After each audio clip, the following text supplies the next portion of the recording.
Good afternoon, everyone. Can you hear me okay? Yes, thank you. Good afternoon. I'm Natalie Tran, Director of the National Resource Center for Asian Languages at California State University, Fullerton, in California. And joining me is my colleague, Dr. Fernando Rodriguez-Val, professor in the Department of Secondary Education at Cal State Fullerton. Thank you all for joining us this afternoon at our first webinar series focusing on English Learner Emergent Bilingual Roadmap in Action, provided by the National Resource Center for Asian Languages at Cal State Fullerton. And this work is supported by the partnership between NRCAL and Californians Together, funded by the California Department of Education Educator Workforce Investment Grant for the English Learner Roadmap Implementation for Systemic Change. So the focus of our webinar series will be on Asian languages, specifically Vietnamese, Mandarin, Korean, Japanese, and Khmer. So this work is aligned with NRCAL's mission and vision, which is to create resources, provide professional development for teachers, research on dual immersion, and community engagement, focusing on less commonly taught languages. So those are the 5 languages that I've shared earlier. In addition, over the years, we have received the opportunity to work with educators supporting various languages, such as Vietnamese, Korean, and Spanish through Project Become, which was also funded by California Department of Education to increase the workforce and preparing teachers and leaders to support dual language immersion programs across the state. So for this project, we would also like to recognize our partners who are with us today, some of our partners from Californians Together, and certainly Shelley Spiegel-Coleman, Strategic Advisors of Californians Together, Martha Hernandez, the Executive Director, and Margarita Gonzalez Amador, who is the Project Administrator for this program. We would also like to take a moment to welcome old friends. Some of you have, worked with us for the past 6, 7 years now, and as well as welcoming new friends who are joining us for the first time today. I would also like to thank and acknowledge our staff, Dr. Bang Langdo from NRCAL, and for supporting some of our work that we'll do today. Fernando, is there anything that you would like to add? A word welcome. No, it's exciting to be with you all here. We are ready to spend the next 75, 90 minutes to learning together and to really create network and to support each other. And we are charged to implement the ELA ELD roadmap, and especially excited to work with the Asian languages and how we're going to develop plurilingualism across California and across the country and across the world, because we have representatives from different spaces. So excited to be here and look forward to the next hour and a half to learn with you all. Wonderful, thank you. So as you can see, the focus of our work today, it's on asset-based approach to teaching and learning. And so we thought that it's important for us to be able to demonstrate this approach, not only in content, but also in delivery as well. So this should be, included throughout the process, right? So hopefully you'll be able to pick up some of the strategies that are being used here when we talk about asset-based learning. Also, we want to recognize the good work that has already been taking place in the classroom and in the community. And within this room, this virtual room, we recognize that there are a lot of funds of knowledge, a lot of resources, and all the wonderful things that you bring to the table. And this is really, we want to create an opportunity for us to come together to share and reflect on of these practices, and perhaps to expand on our funds of knowledge, right? Expand on the asset-based approach to teaching and learning as a collective.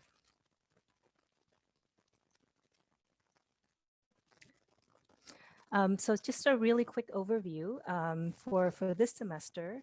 for the season, for those of you who are not working in the semester term, we will be providing three different webinar series. So we kind of shorten, them up into an hour and a half instead of doing a full day sort of like institute. So as you can see, the first one is today, the next one is March 18th, and then the third one will be on April 22nd. And between those three different webinar series, we will be focusing on asset-oriented and needs-responsive schools. The second and the third in the webinar series will also be focusing on intellectual quality, instruction, and meaningful asset. And then in year two, what we'll do is we will focusing on the principles 3 and 4 of the EL roadmap. We'll also be providing a series of 3 webinars focusing on system conditions that support effectiveness and then alignment and articulation within and across the different systems. And the third year is really an exciting year where we will be coming together to share our best practices and applications of these principles, also through a series of workshops. As you can imagine, when we put together this about a year or two ago, the idea was to have an in-person conference, right? But because of where we are right now, we have to kind of modify a little bit. And instead of offering a one-day series of workshop, we thought it might be good to offer smaller chunks series of workshops. And in terms of the overall goal for our journey together, really what we want to focus on is providing resources and support for less commonly taught languages, to develop resources to disseminate teaching materials, identify strategies, right? Creating professional development learning communities for all of us to think and look about what are some ways in which we can improve our practices within and across the systems, and continue to advance and promote linguistically and culturally responsive teaching in all that we do. So that's sort of like the overall arching goal that we have for the next 3 years. So let's start getting to know each other a little bit, because the asset base starts reflecting who we are as assets and how this really embrace what the students bring to the classroom in terms of the strengths and the community. So let's just start with this kind of like a welcoming to get to know each other. Think about yourselves, or all of us, like a bicycle. And we have 2 wheels, no? And one is the pedagogy and the other one is the methodology. So you can think about either your pedagogy or your methodology, or both, and think about what are the 4 spokes, no? Or what are the 4 traits or elements that define your pedagogy and methodology. So I would like for you all to take maybe 30, 45 seconds to think who you are in terms of pedagogy and methodology. And if you can please enter your responses on the chat, that would be wonderful. So you can say my pedagogy and then 3 adjectives or any other words that define your pedagogy.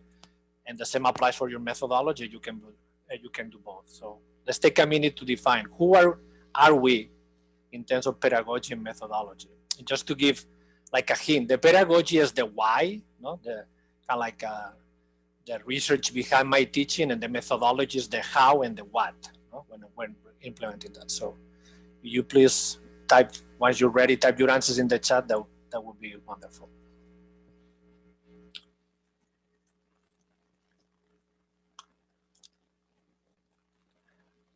Okay, I like it. I'm going to start reading someone to inspire, because with all the knowledge and expertise and assets that we have in the room, and if you don't mind, I'm going to call your name, if you don't mind, no? Jody, inclusivity, equity, empathy, cultural embrace. Ilya, Sui, relevance, meaning, compassion. Okay, Miguel, compassion, engaging, relevant. I like it. UDL, focus, reflective, critical,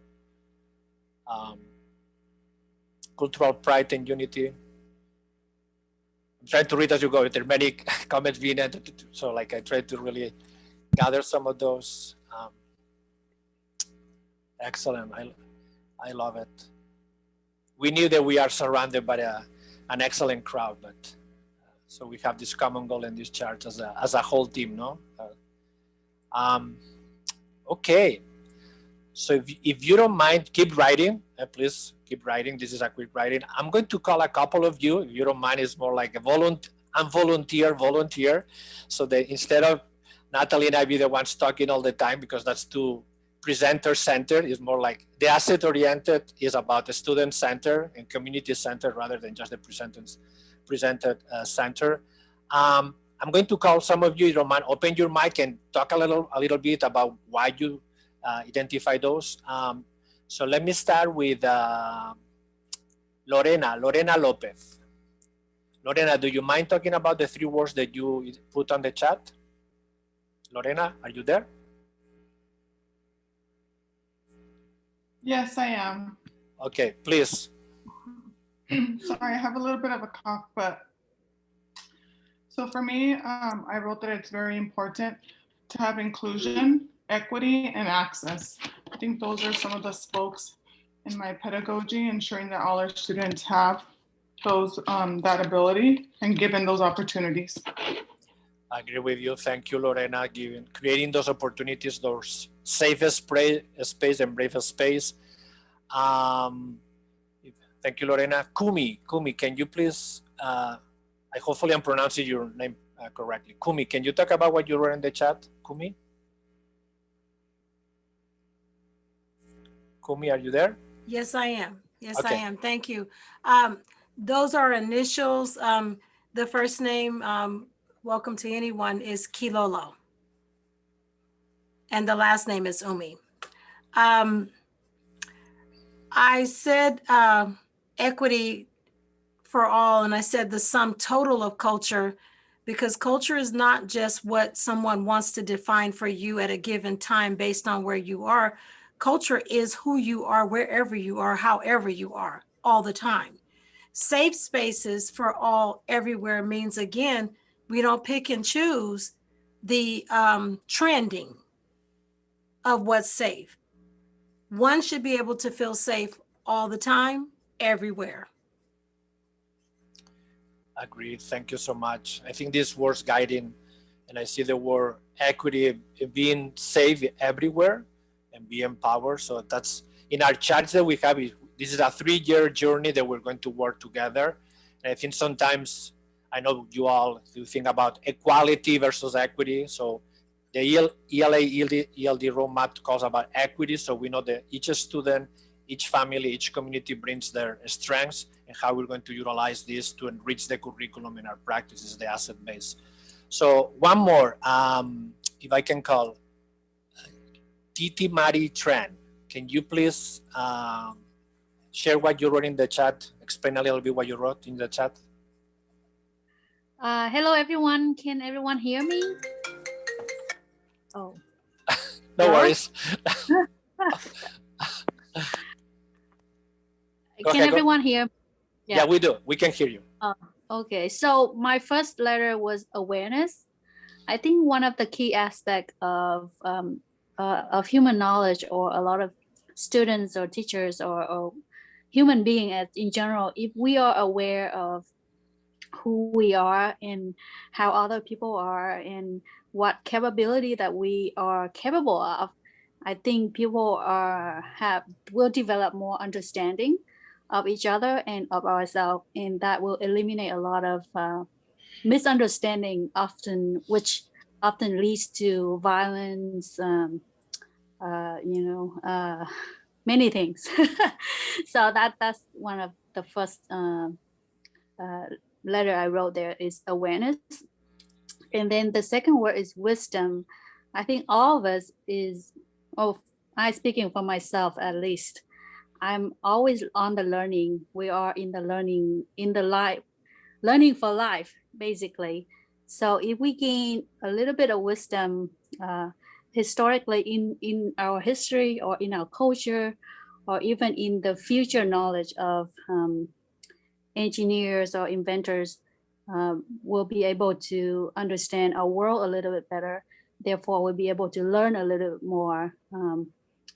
That leads to invention, will create the world that would better fit us or better serve humanity in a way. So all the students, I think, would be very beneficial for them to be free to have creativity and create invention that help them to survive and thrive in the world and in the generation they were born into. Thank you so much. I really like this idea. I really like the word wisdom, no? In Spanish, is sabiduría, but I really like the human knowledge, because sometimes we are so focused in academic knowledge, no? The standards, what needs to be transferred, no? And here we talk about the asset base, and the asset base starts in the humanity, who the students are, and how we're going to learn and create these safe spaces, brave spaces, learning spaces. So thank you all. Hopefully you read through some of this, what your partner said, and I think all the assets that we have in this team, that's amazing. So let's move to the next one. Now that we know a little bit each other, I know that it's kind of like quick and we have a large number of participants, but so right now that you have reflected a little bit about who you are in terms of pedagogy methodology, hopefully all of you have time to read the article that we shared as a homework. So, and you kind of like a piece to reflect on how the ELA ELD roadmap looks like in being implemented in dual immersion classrooms, in bilingual classrooms, and classrooms where we have language learners, even though it's an English only classroom. So this was kind of like a text to really reflect, and then how can we carry, and we will deconstruct this article as we go with other workshops. But right now, kind of like going a little bit more abstract, and the article talk about the assets. So we have a homework that we're going to do here now, an activity. It has 2 steps. Each one of you think about the word asset. No? Think about the word asset here, right here. So what is the first image that comes to your mind? Could be a picture, could be a drawing. No? What is the first thing that comes to your mind when you think about the word asset? So we're going to give you, don't share with anyone, 30 seconds, 45 seconds to think. The word asset, and no, don't write it down, don't write it down. Just think about it. I'm thinking about an image. We don't want anything in writing. And now we're going to put you in breakout rooms. And each one of you are going to share the image that came to your mind when you thought about the word asset. And then as a group, we need to come with an image that symbolizes all the images that we shared. Okay, so Natalie and I, we're going to model this. Bangla, can you take us to the Padlet? And so all of you have thought about asset. All of you already have an image, any image that you have about the word asset. Now that we will go to the breakout rooms, and when you go there, Natalie and I, can we talk about, so we did this exercise. Natalie, what was the word that came to your mind when you thought about the word asset? So when I think about the word asset, and I think Banglang has shared the link in the chat, the Padlet already. So when I think about the word asset, I think about community, I think about connectedness, I think about togetherness. So what the picture, the image of a circle was sort of like what that came to mind, but I didn't want it to be like a close circle either. So I intentionally chose an image that was a circle, but it has an opening of a circle. And then Fernando, perhaps you can share what comes to mind when you think about asset. So when I think about asset, to me it's an open window, no? It's like there's this fresh air that everything can you breathe in, all what the students bring to the classroom. So Natalie thought about a circle that is not closed. I thought about an open window. So when you go to the Padlet, you will see the image that we compromise that represents what Natalie's thought about and what I thought about it. So once again, when you go to the breakout room, share the image that came to your mind, and as the team come back, decide which one is the image that encompasses all these images, post it on Padlet, the image, just one per team, and briefly explain what that image encompasses or symbolizes all the images that you share individually. Okay, so we will have like maybe 5-7 minutes, and then we will call some of some of the teams that they're working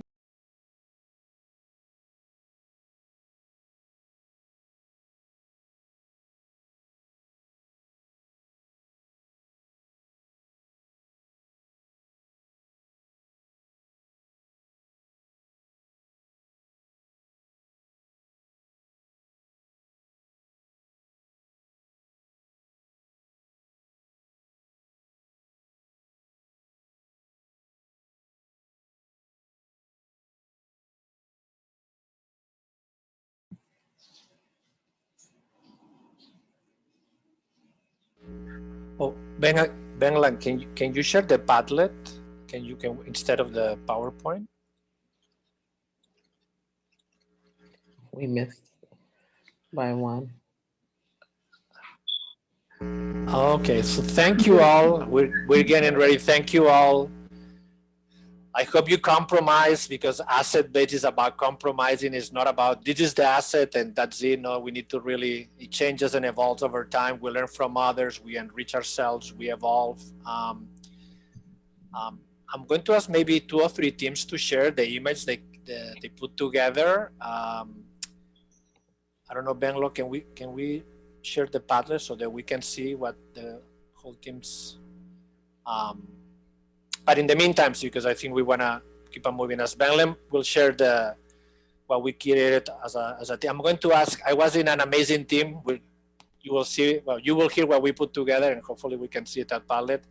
So I was with Margaret, Nancy, and Kelly. Nancy, do you mind explaining with the whole team the process that we went through to find the image that represents our group? Sure. So when we shared, so 2 of us had immediately thought about dollar signs. When we heard the word asset, that was like the first image that came to mind, was like money, dollar signs. And then our other person, I'm so sorry, I forgot names, but the third person in our group thought about dumbbells to represent strength. And so when we were talking about it, we said that when we think about assets, we think about like the currency that students or people bring to the table. And so we found an image, or we thought about an image of like a dumbbell with like dollar signs on the ends. And that's the image that we came up with. So the strength, the currency that people bring to the table. Thank you, Nancy. It definitely is like live waiting. No, the assets really make us stronger as we go. Okay, thank you for sharing. I'm going to call some of the images that I'm seeing here, and hopefully you don't mind. What about the team that I see right here, the elevator with the flowers? Can you explain how you came out with this image right here? I don't know the team, but if anyone from your team who can share how you came out with this. Sure. Our group kind of, 2 of us had a rising escalation. We chose elevator or a ladder, and then another one of our team, and part of that was to deal with, as we build and get our kiddos the strength they have, we build one level at a time, and we rise using their heritage, their culture, what they bring to the equation, and how they can continue rising as they go up. And the image of the flower dealt with the blooming of a child and how they expand and grow. And it starts off small, but they grow and they become who they are as they mature and rise and evolve. Thank you, Miguel. I really like this metaphor about rising, because asset base should be really increase, to go up. And then how can we, education is not just about learning the standards, it's about really growing as a human beings. One more, and then we go to the next exercise. Can we go with the one that is the 2 hands holding, I believe is a diamond there, but it's the diamond, it seems to look is among another mineral, but okay, who can explain that, the diamond image right there? Yeah. I can explain it. My name is Perrine. As a group, we kind of went over what asset kind of means and what kind of image we had. Each person went, and so we had one person saying it was something valuable, and then I thought it was something useful, and then someone brought up the idea of something that is personal, that is inside people. And so we kind of brainstormed, and we were thinking of the idea of a diamond in the rough, because it is something that everybody has and you can't always see, but it's something that's inside. And I found that picture with the hands, and they're dirty, so it means like people kind of have to work at it, like on their inside, to become valuable, and it's something they hold. So with the hands it works too. Oh, thank you so much. I really like also that everyone has assets. It's our role to really discover and to learn from these assets. Everyone does. It's not just that some do and some don't, some we do. So let's take a look to some of the images. This is amazing. I don't know. Natalie knows in Bangalore, I'm more like a visual person, not like visualizing. I'm like a wannabe artist that never became an artist, and but I think I'm right there. So thank you so much for this. We will share all this with you all, and thanks for putting these images together and compromising on how we come together as a team in these assets. So let's go back to the PowerPoint if we can, Bangalore. I can share. Okay, I can share the screen now. So here we are.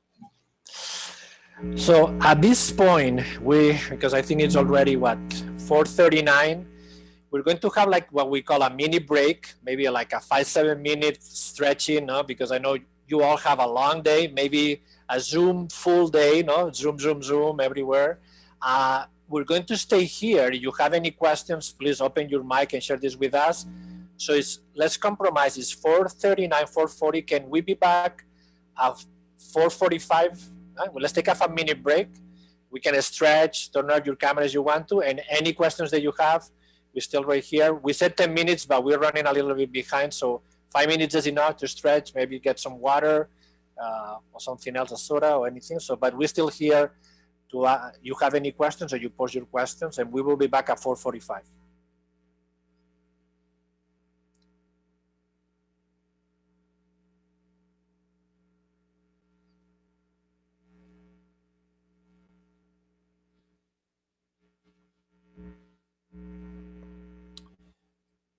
Bangalore, I don't know if you can hear me. Do we have any questions on the chat?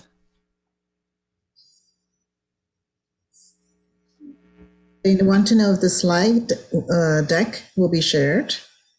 Yeah. Yes, that's fine, no, Natalie, that we can share this with everyone. Yeah. Yes. So there are several questions about that. Okay. Anything else besides this? Oh, yeah. No. Okay. Okay. So we will take like a short break to stretch, and then we will continue. I'm wondering.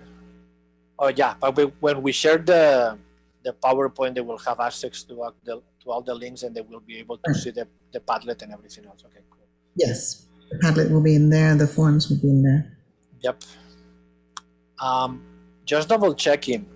Did everyone enter the info that we wanted for their names, the first name, last name, affiliation, and the language as represented, so we can have this? We know. Did everyone? There are a few. I mean, there are quite a few, but not everyone. Okay. Maybe we want to reinstate that again or ask. Okay, that would be, if they can do it before the workshop ends, that would be wonderful, if possible. Okay, I will remind them.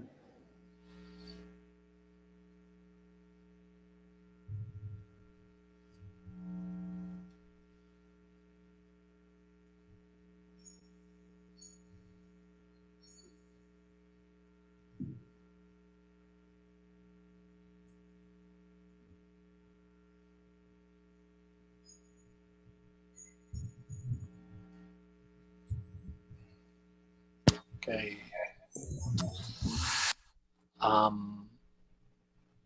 Well, thank you. Yeah.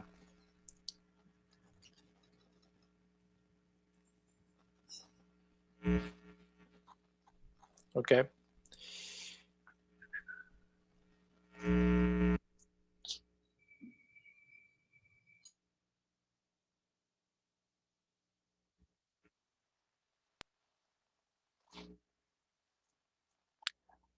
Yeah, I can see the more participants are entering the info, which is great. Okay.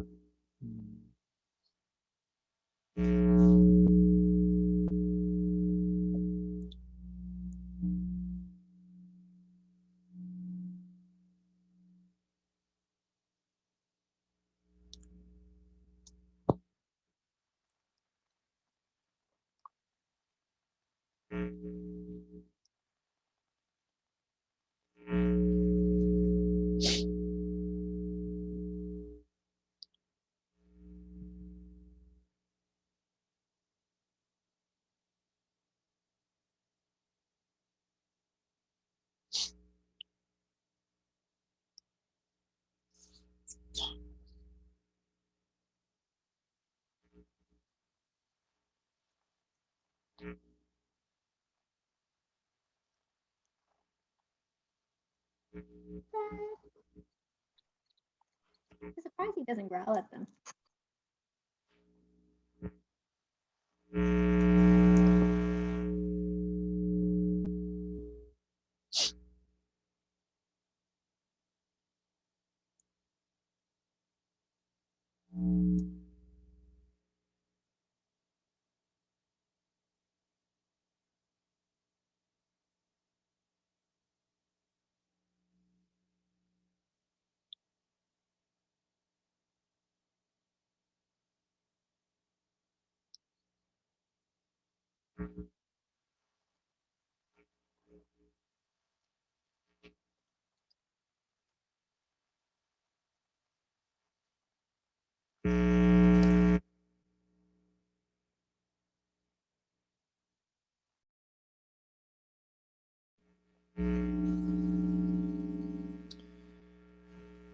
Okay, so hopefully you all are back from this stretch. No, we have a little stretch, and thank you all.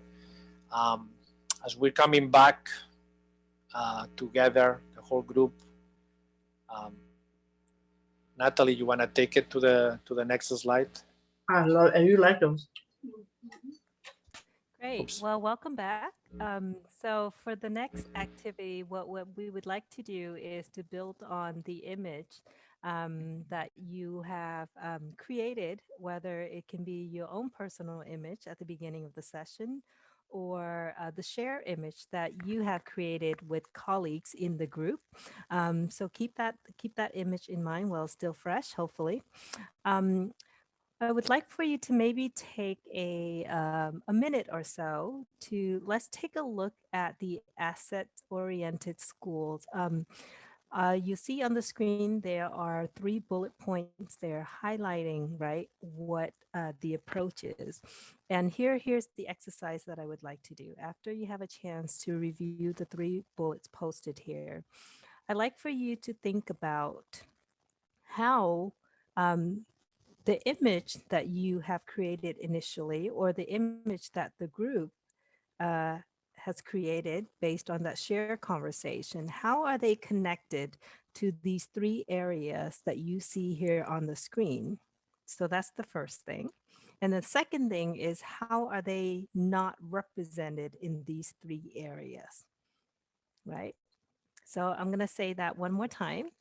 So go ahead and carve out about 30 seconds, a minute or so to kind of read through the 3 bullets that are posted on the screen here. Then I want you to think about how your own visual image of asset-based education is aligned with these 3 principles here, and how are they different? Are you with me? Wonderful. So then what I would like for you to do is I would like for you to go ahead and post your responses on this Google form. Okay. Let's come back together as a group, and perhaps let's focus on the first part of the questions. What are some of the areas that you identify as connected to the 3 areas referencing here? Can I get maybe a volunteer to share your thoughts, how your visualization is aligned with one of the 3 bullets here?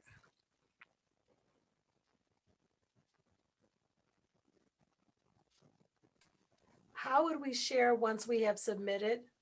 Not that I'm volunteering. So once you have submitted, I think that's it, because what we'll do is we'll be able to see all the responses. Okay. So it'll just be an oral sharing at this time. You don't need to show the screen or anything like that. Yeah. And would you like to share? I'll share. Thank you. Okay, so my name is Amanda Reyna, and our team was Sandy, and Tran was also a part of our team. And I feel like our picture that we discussed was very much an embodiment of these elements, because we chose a globe, and a globe represents diversity. It represents multiple communities, and it represents different people. Another thing we discussed in our group was how assets to us was values, and every student brings values to the table and have different strengths, and those are how our image connect to this, the strengths, the linguistics, diversity, and the educational values of sharing a community. Wonderful, thank you. And if I may also then ask for another person to share, I do see here that many of you have responded that the ways in which how the image may not be represented in the description that is shared above. Can I have a volunteer or two to share what they have posted?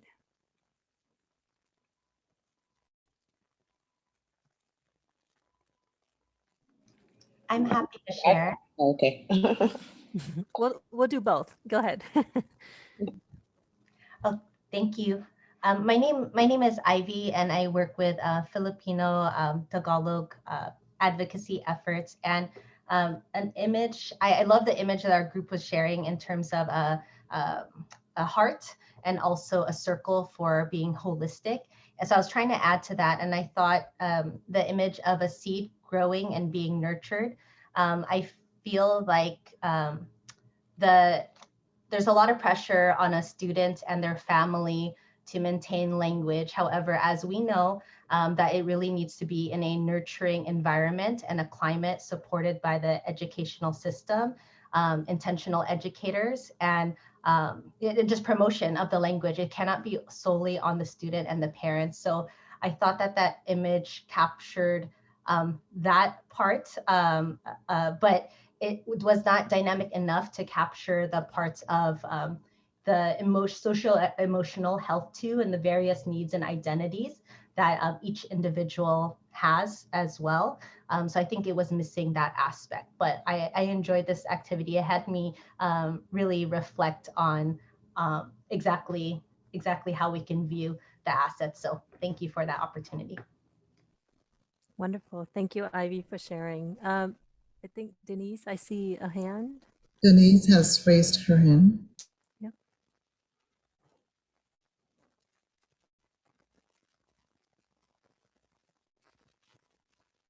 Denise, are you there?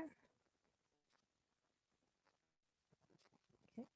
I think there was another colleague along with Ivy who wanted to share about the differences as well. And I'm sorry, I didn't catch the audio, the name. Was it Crystal? It was me. Thank you, Crystal. Yes. Click in.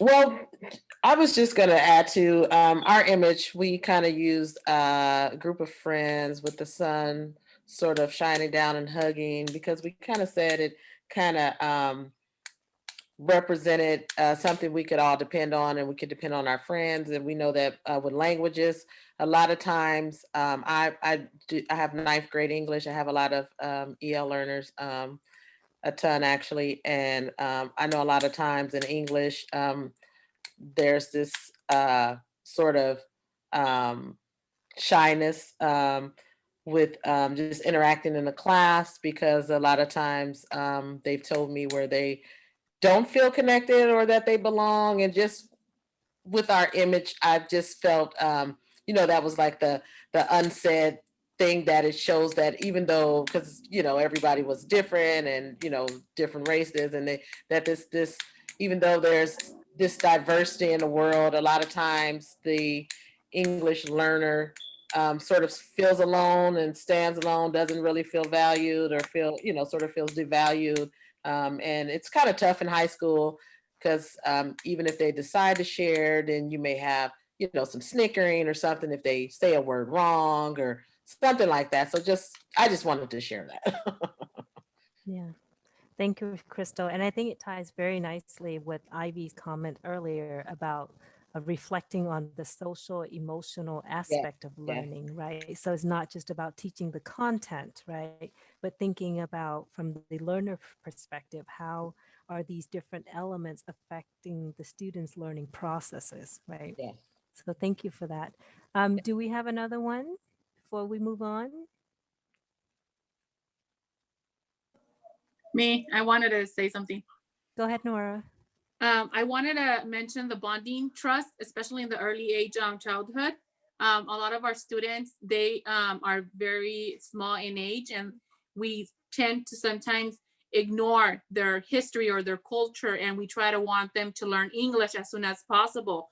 And that causes stress. And at that age, children do not learn under stress. And especially if we're talking about a student that is maybe a refugee or a student that is not with their parents, they are going through so much social emotional change that us trying to do assessments and have them grasp the new English, the new way of even eating, the routine, and not having that time to actually observe the child and add to what he already knows and make him feel welcome and wanted.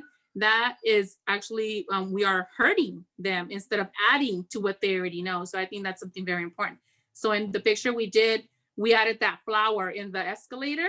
So that means that everybody blooms at a different time. Not all flowers bloom at the same time. So by us respecting and treating our students with dignity and respect, we are giving them the opportunity for them to bloom when they're ready, not when we think they should be ready. And I think that's important. Wonderful. Thank you, Nora. And I think, oh, go ahead, Tina. Yeah, just to what Nora was saying, I think it's so true because we can't mandate learning, right? But we can create conditions where we help empower students. And I think that kind of ties in with what also I think what Irene was kind of mentioning or talking about. Thank you, Tina. And I think both, Nora, your comment feeds very nicely into the next part of our discussion here, where we're going to really looking at the different dimensions of cultural, proficiency, right? And really giving us the opportunity to reflect on those, some of those aspects. Fernanda, do you want to take us there?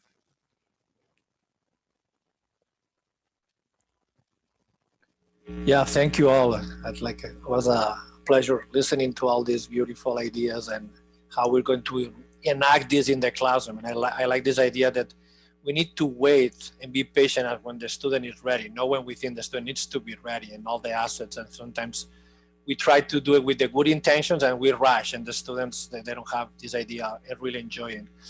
So one of the key pieces, and we go back to the 4 pillars of dual language education, there's the bilingualism and biliteracy, academic achievement.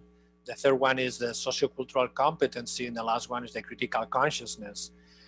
We would like to focus today on the idea of cultural proficiency, how we are going to really examine our practice so that we're ready to develop, implement, and evaluate this asset-based pedagogy. And the idea of cultural proficiency is under 4 bullets. The idea is that how are we willing to shift the culture within the classroom? And we selected the word culture rather than classroom management. Because I think sometimes management looks more like a factory model, that we're going to manage and like a store. So how we're going to shift our practices, to include the students, fans of knowledge and fans of language, because it's about including what they bring to the classroom. Number 1, we had to be proactive. I think we need to get to know the students that have to be proactive instead of to react. We need to really survey our students and get to know them, and then design just equitable and inclusive teaching practices. So, but we need to be this proactive design rather than reacting when we need students to the classroom. The third one is about the key. How can we are constantly going to evaluate our practices? It's not just that we design something, and when we're putting this PowerPoint together with Natalie, we thought about this idea. I don't know, sometimes it brings me back. Students bring with a lot of assets to the classroom. But then as we start implementing our practices, those assets disappear.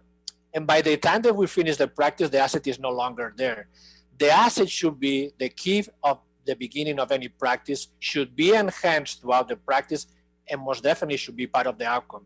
Because the asset the student brought to the classroom is no longer part of the outcome of any practice, then we're missing something, or maybe we have to reflect on what we're doing in the teaching and learning. And then something that is not easy, I know that everyone thinks that ELA, ELD now is going to be supported by everyone, but we need to stand strong. And we can feel it, and we can see all of you here, that you have a strong standing on what is mindful and how it's going to be critical for our students with all the things that you share with the images and the comments. It's not going to be easy, because I think sometimes we think that everyone out there are our allies, but they're not. So how we're going to stand strong together, collective in this group, and how we're going to maybe educate others with the ELA, ELD, because there's still a lot of misconceptions about what a language learner is. And I like to use the word language learners because I'm a language learner, by the way. I'm a lifelong language learner, and I will be forever, and how we're going to really enhance and bring this asset. So in the next one, with these 4 principles right here, I would like to briefly share this continuum of what we call cultural proficiency. And I'm going to do this quickly because we want to go to a scenario where you're going to evaluate a teacher and see where the teacher is located in this one. So you can see right here the 6 levels of what we call the cultural continuum. And the 3 at the bottom are the one we call compliance-based tolerance to diversity. And the top tier are what we call transforming education. So let's go with the level number 1, what we call cultural destruction. So we have educators, believe it or not, in California, across the country, across the world. They suppress what the students bring to the classroom. They know the students bring assets, but they really suppress them. They really suppress them. Not kind of like the book that comes to my mind is Pedagogy of the Oppressed, Paulo Freire. No, I think it's how we're going to not educate the students. We're going to install the standards, the way we think mainstream knowledge should be acquired. So this is the educators. Think about this verb when you think about the continuum, the educator who suppresses the student. The next one is the one that not suppresses, but ignores. They know the students bring the funds of knowledge and funds of language, but decides to ignore because he or she thinks that maybe behind the standards, they need to teach certain things. And why do I have to worry about the assets the students bring to the classroom? So I know they bring these assets, but I don't see the value. So therefore, I'm going to ignore them. It's not as strong as suppressing, but it's still, they're not utilizing those assets. The last one at the bottom tier is not suppressing, ignoring, the one who denies. And it's more what we call the cultural blindness, no? That all my students are the same. All the students bring assets without forgetting that an asset-based instruction is the one who really counts and values each narrative that you said really like, I don't remember the name, but when the students bring, and we're patient for the student to share what they bring to the classroom, and we create those spaces. So think about these 3 levels that I just described, the educator who suppresses, and maybe you have seen some out there, or maybe you work with some of those. Number 2, the one who ignores, decides to ignore what the assets the students bring to the classroom. Or finally, the one who really denies. Based on the level of denial is in terms of equality. I'm treating all my students equal. So who is to judge me that I'm not doing a good job teaching and learning? So now we're moving now to hopefully where we are. And I just, by the way, because the exercise will be later on about self-evaluating, we move across this continuum. And we will place ourselves in different levels depending on our role. Maybe me as a community member, I'm in one level. As a teacher, I'm in another level. As a colleague, I'm in another level. So think about this when we do the couple of exercises that we have left for today's workshop. But going to the top tier. So right now, these educators that no longer suppress, they no longer ignore, they no longer deny, they acknowledge. They acknowledge, yeah, students bring assets to the classroom, but just they acknowledge. That's what we call the cultural pre-competence. They know the students bring assets to the classroom, but that's it. They acknowledge. The next one is even much harder because not only you acknowledge, then you're committed and willing to learn from the assets the students bring to the classroom, which is a proactive action. No? So like, I know my students bring assets to the classroom. Are you willing to learn? Or are you willing to say, I'm the one having the credential, I know how to teach, I know what I'm going to teach, forget about everything else. So it's not just acknowledging, and now is learning. For me, the most complicated one that I always struggle and aim to reach is not just I acknowledge and I learn, I'm going to include these assets within my teaching and learning practices. And that means that besides the standards that are really established by the state, now that I know my students, now that I know what my students bring to the classroom, I'm going to transform the curriculum. I'm going to enhance the curriculum. I know some of you said at the beginning of today's presentation about the universal design for learning. Equity needs to be from the very beginning of the lesson when we design. Equity is not something that we create at some point of the lesson. So the equity and inclusion starts. So I always aim for that. I think it's a lot of work that needs to be how you're going to include. And you will see the activity that we have prepared, because sometimes we start a lesson in one of the levels and then we have a regression and then we need to push back. So let me refresh these 6 levels because we will need to have this. And if I can ask you, can you please download the PowerPoint now, because you will need it for the next exercise, because maybe when we go to the room, to the breakout rooms that we're going to work for the next activity, you won't have access to that. Lower level, educators who suppress the students, who really, by design, they suppress the students. They know the students bring assets, but they suppress. Level 2, the teacher who decides, or the administrator who decides, or the director who decides to ignore the community. They know they work in a diverse community with a lot of strengths and assets, but they decide to ignore. Level 3, the one who denies, maybe using equality instead of equity. Now moving to the top tier, educator who acknowledge at the surface, really shallow. Yeah, I know my students bring assets. Educator who learns, is willing and committed to learn. And finally, the one we call a cultural proficient educator, educator who not only acknowledges and learns, but also includes this and really needs to rethink and redesign the curriculum. So with this in mind, we have prepared a scenario for you. Now you're going to evaluate this teacher and you're going to decide where are you going to place this teacher in this continuum.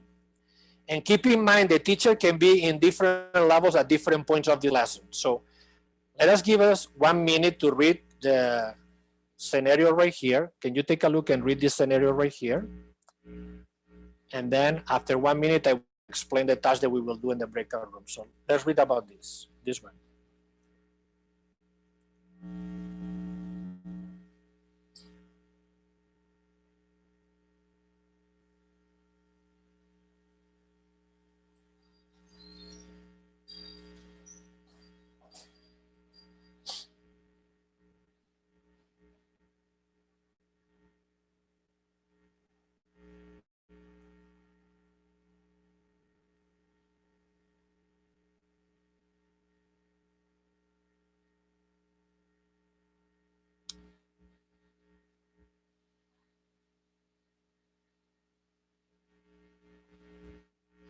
Okay, so now we're going to put you in breakout rooms, and in the right side of the slide, I think it was better to read it individually here. You can reread it if you want to as a group, or you will have this in your PowerPoint.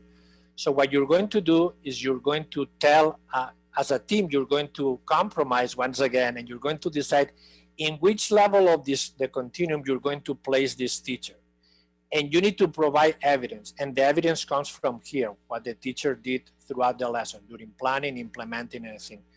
So step 1, where do you put this teacher? And once again, can be in different stages throughout the lesson. Number 2, provide evidence of why you decided the teacher is in level 1, level 2, level 3, level 4, level 5, level 6. And once you have determined the teacher is in one of these levels, what can we do to push this teacher if needed? Maybe he or she is at the top tier, doesn't need. What strategies we'll share with this teacher to push her teaching and learning practices? And we will give you like between 5-7 minutes. This is just going to be talking. So you will be in breakout rooms. You want to reread the scenario. The task is in red in the right side of your slide. And when we come back, we would like to hear from two or three groups about how you place and how you evaluate these teachers' lesson design and implementation. Yeah. Any questions before we go to the breakout rooms? They're going to be different groups, not the same groups that we started in the other activities. So please, as I said, download your PowerPoint if you need to go back to the PowerPoint. And it's right now 5:14. We will try to be back about 5:20 because we have a couple more things after this activity. So go to your breakout rooms. So as we are coming back to the big room, I don't know in your rooms, but in our room we have I'm pretty sure the same. We have a really rich dialogue about this scenario and how we evaluated this teacher, and how the second part was a little bit more tricky and how we're going to provide feedback.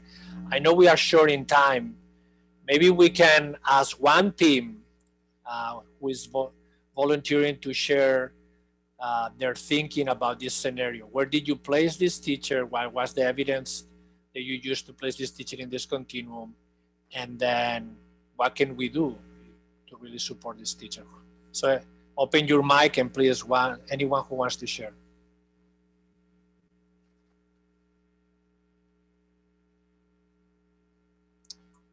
I had a point in our class, and regardless of what we were talking about there for a second, the ladder there that was showing the steps that showed what was progressively more positive. It seemed that the words in black, destructiveness, incapacity, blindness, precompetence, etc., were in order, but that suppresses, ignores, and denies. That ignores is a milder term than denies. We thought that ignores and denies were out of order there. So I just wanted to throw that out there. That was something that threw us initially. I don't know if that was the intent or not. That's a good point. I think when we created this continuum as part of a larger research, I wrote a book with some of my colleagues focusing on migrant students and using the same framework. I think it's the label is attached to a verb, and I think we may agree or disagree that when denying and ignoring, I think sometimes cultural blindness, we put it like there because ignoring sometimes is an action that you ignore, and I think denying is more like when we use the word equality, so that they're fully aware that there are some differences within the classroom, but they really go back and protect their practices based on equality rather than equity. But it's a point well taken. Thank you for explaining the reasoning. I appreciate that. No problem. Because I think we don't want to keep you much longer, and because you are a good sport and we already have 90 minutes, let's go to, we have a little bit of homework for you, if you don't mind, a homework. Now that we analyze and hopefully you have rich dialogues in your groups. Natalie? Yep. So what we would like to do between now and the next time that we meet together again for a second webinar series is for you to perhaps identify in your own practice, or perhaps a practice within your organization, or it could be a classroom, it could be a district, right? It could be any organization that you belong to.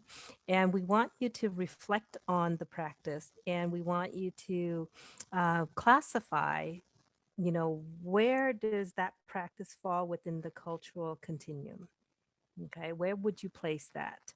And then brainstorm on how you might, improve that if needed, that particular practice. Again, it could be your personal practice, or it could be a practice that you observe or engage or a part of your organization.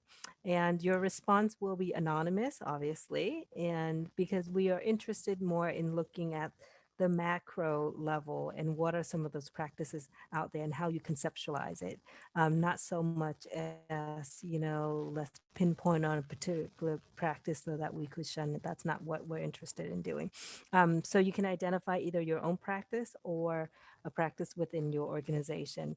And I believe Bang Lang also share the link in the chat where if you could post your response by March the 1st, so that while it's still fresh in your mind, that would be great. And then in the next segment, when we come back, we'll go into the responses and we'll include that in the next webinar series. Fernando, did you want to share something before I post the feedback form in the chat? No, just to thank you all for taking the time to be here with us and learning together. Natalie and I were super excited, and Bang Lang. One thing that Natalie, Bang Lang, and I hopefully we model the asset base, the way that we work, and thinking about how we get the knowledge that you bring to this. It's not an absolute and how the ELA, ELD roadmap is going to be implemented. The scenario was kind of like the teacher was checking for prior knowledge, and then later forgot about the prior knowledge about all this. So the idea, all the data, or all the responses that you share with us will really help us to tailor and customize the workshops. Because I think that we really believe that we want to really develop these workshops based on what you want and your assets and your strengths, rather than we assuming you need this and you need that because we read this ELD roadmap in a certain way. So I just want to thank you all. In the breakout rooms that I was there, I really enjoyed it. We have so much fun talking and dialoguing. And here you have our info, Natalie's and my info. And then don't forget that we want to see you all on March 18th. And I will leave it there, right there, Natalie. And before you leave, if you can take like a minute to give us some feedback on today's session. I have posted the link in the chat room just so that we can customize. We can certainly reflect on that and how can we better support you with the future webinar series. And I believe the last slides are the resources that you can add to your collection.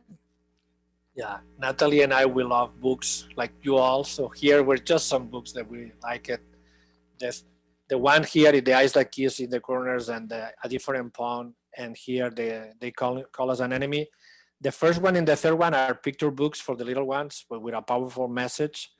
I really like the graphic novel, They Call Us an Enemy. And this is more like for adults, for educators. We want to do more than survive. And asset-based education is more than surviving. It's about really utilizing the assets. So once again, thank you all. And we would like to hear your feedback. And exciting to see you in the March 18. Okay, thank you, and have a good evening.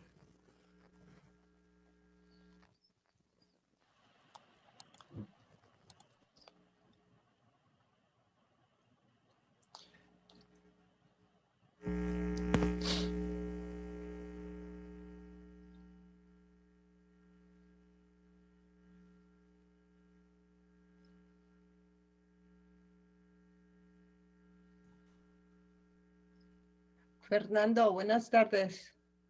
Hola, buenas tardes. Me dices que... Tengo una pregunta rapidita. Primero, ¿de dónde es usted? Soy de un país llamado Cataluña. Ah, qué bien. Soy de Barcelona. Sí, sí, le escuché el acento y dije, ah, qué bien. Una pregunta, muchas veces lo que quería más que nada comentar era de que no solamente se hace eso con los alumnos, ¿verdad? El de negarles y sobre todo quitarles eso de lo que es la cultura y sobre todo el idioma, ¿verdad? Pero desafortunadamente y aún más triste es que son los mismos adultos entre los adultos. Ajá, estoy completamente de acuerdo. Creo que muchas veces es con perdón de usted, es una plaga que no se puede erradicar, porque entonces eso es lo que daña aún todavía más, porque creo y siento que los chiquitos de una manera u otra, ellos se adaptan, ¿verdad? Son sumamente adaptables a ello, y pues poco a poco van creciendo y ellos van buscando ciertos mecanismos de defensa, ¿verdad? Pues para poder asimilar, porque obviamente con el desarrollo que vamos teniendo, ¿verdad? Vamos adaptándonos, vamos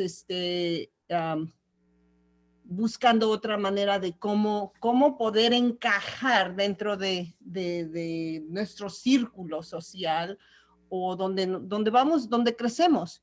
Pero aún más lo que me duele más y no sé, como que traigo ahí la llaga, ¿verdad? De que son los adultos los que te quitan ese espíritu de realmente servir y de dar eso, ¿verdad? Y esa es algo con lo cual yo en lo personal realmente, pues no batallo, pero sí es algo que me apasiona mucho de decir, no, es que no es justo, pero llego en un momento donde no encuentro ese apoyo, porque todo mundo quiere seguir haciendo lo mismo, y como dice usted, en el continuum que vimos ahorita, se se ignora. Y uno sabe que ahí está y está palpable, pero de todos modos no le permiten a uno seguir adelante, seguir haciendo esa diferencia y seguir promoviendo eso, que muchas veces es hasta cierto punto cansa. Estoy de acuerdo contigo, estoy de acuerdo que no solamente es de los maestros a los estudiantes, sino que los adultos, mi experiencia, digo que a veces no todo el mundo se siente cómodo con la diversidad, ¿no? Con las diferentes culturas, con los diferentes activos, ¿no? Los assets, y la gente tiende a pensar que lo suyo es lo mejor y que todo el mundo tiene que ser como ellos. Entonces se crean ese tipo de dinámicas en las cuales se asimila, si tienes que ser como yo para poder pertenecer. You have to be like me in order to belong, ¿no? Entonces, sí es cierto, sí lo veo, y estoy de acuerdo contigo.